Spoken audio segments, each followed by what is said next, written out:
മോദി വിളിക്കുന്നില്ല, ചർച്ച നടത്തുന്നില്ല, വ്യാപാര കരാറുകളൊക്കെ റദ്ദായി. അതുകൊണ്ട് തന്നെ ഈഗോ മാറ്റിവെച്ച് ട്രംപ് മോദിയെ ടെലിഫോൺ വിളിക്കുന്നു. മോദി എടുത്തില്ല. അടുത്ത ദിവസം വീണ്ടും വിളിക്കുന്നു. മോദി എടുത്തില്ല.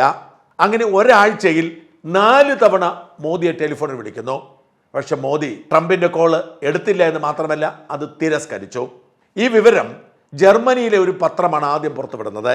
പിന്നീട് ജപ്പാൻ പത്രം അത് ഏറ്റെടുത്തു. അമേരിക്കയിലെയും ബ്രിട്ടനിലെയും ഒക്കെ മാധ്യമങ്ങൾ ഇപ്പോൾ അത് റിപ്പോർട്ട് ചെയ്തിട്ടുണ്ട്. ഇന്ത്യൻ മാധ്യമങ്ങളിൽ ഇന്നലെ വൈകുന്നേരം മുതൽ അത് വലിയ വാർത്തയായി. എന്നാൽ ഇതേക്കുറിച്ച് വാഷിങ്ടണോ ന്യൂഡൽഹിയോ അഭിപ്രായമൊന്നും പറഞ്ഞിട്ടില്ല. ഇതേക്കുറിച്ച് ചോദിച്ചപ്പോൾ ഇന്ത്യൻ പ്രതിനിധികൾ അത് അംഗീകരിക്കാനോ തിരസ്കരിക്കാനോ തയ്യാറായില്ല. പക്ഷെ ഒരു കാര്യം പറഞ്ഞു, ഇന്ത്യൻ പ്രധാനമന്ത്രി മോദിയുടെ സ്റ്റൈല് ഇതല്ല. മോദി വ്യാപാര ചർച്ചകൾ ടെലിഫോൺ വഴി നടത്താറില്ല. മോദി ചർച്ച നടത്തുന്നത് നേരിട്ടാണ്. അതുകൊണ്ട് വ്യാപാര ചർച്ചകൾക്ക് വേണ്ടി മോദി ഫോൺ എടുത്തിട്ടുണ്ടാവില്ല എന്ന് പറഞ്ഞ് ഒഴിഞ്ഞു. വാസ്തവത്തിൽ ട്രംപിന് ഇതിനേക്കാൾ വലിയൊരു അപമാനം വേറൊരിടത്തുനിന്നും ഉണ്ടാവാനില്ല. ട്രംപ് വിചാരിച്ചത് ഇന്ത്യ വഴങ്ങും, കീഴടങ്ങും, മോദി കാലിൽ പിടിക്കാൻ ഓടിയെത്തുമെന്നാണ്.